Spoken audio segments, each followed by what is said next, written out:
While on the African scene, we see the full extent of the tragedy unfolding in South Africa's Eastern Cape province remaining uncertain as the official death toll from the devastating flood continues to rise.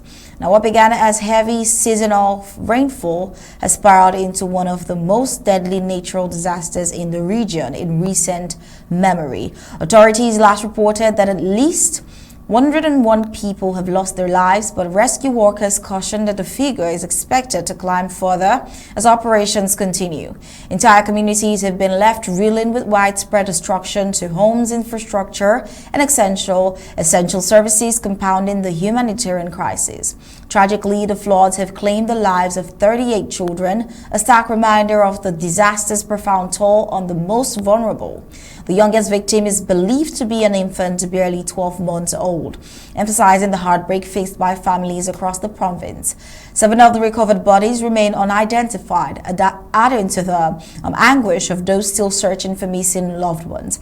Efforts to locate the 2 children still missing remain a priority for emergency services. However, the ongoing search is being hampered by unstable terrain, damaged roads, and continued rainfall in some areas.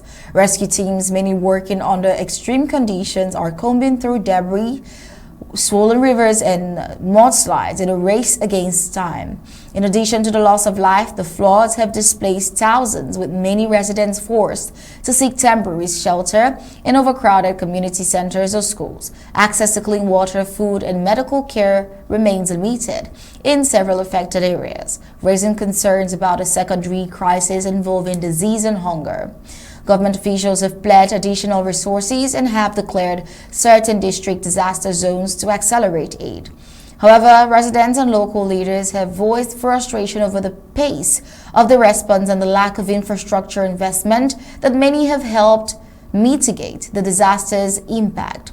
As the nation mourns, stories of resilience, heroism, and community solidarity have emerged, with neighbors rescuing each other, volunteers distributing supplies, and humanitarian groups mobilizing support. The Eastern Cape, one of South Africa's poorest provinces, now faces a long and difficult road to recovery. While the physical damage can eventually be repaired, the emotional and psychological scars, especially for families who have lost children, may linger on for years. Well, still in Africa, Chadian opposition leader Success Masra ends hunger strike amid health concerns. Success Masra, prominent opposition leader and former Prime Minister of Chad, has ended his hunger strike after approximately 1 week of fasting. His legal team announced Monday evening Masra, who has been held in detention since mid-May, initiated a hunger strike to protest that he and his supporters describe as an unjust legal process and politically motivated imprisonment. In a public statement released by his lawyers, Masra was described as physically weakened but morally combative. The statement emphasized that he is temporarily halting his hunger strike in order to better prepare for the legal proceedings ahead. Now, President Masra, physically weakened but morally combative, is suspending his food strike and will prepare for the rest of his procedure. The lawyers wrote this. The use of the honorific president by his legal team underscores his standing among his political base and highlights the significance of the leadership within the opposition. According to the statement, Masra's personal physician was recently allowed to visit him in detention and strongly advised him to end the hunger strike due to serious health concerns. His doctor, who was able to visit his bedside and consult with him, strongly recommended that he suspend his difficult and painful decision, especially since the medication he must take requires it.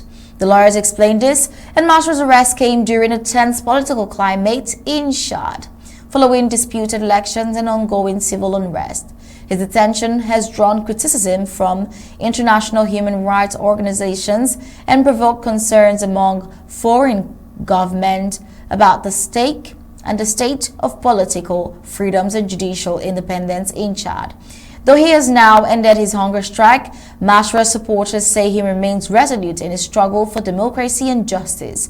The opposition leader is expected to continue his legal battle and maintain his political campaign even from behind bars, as national and international attention remains focused on his case.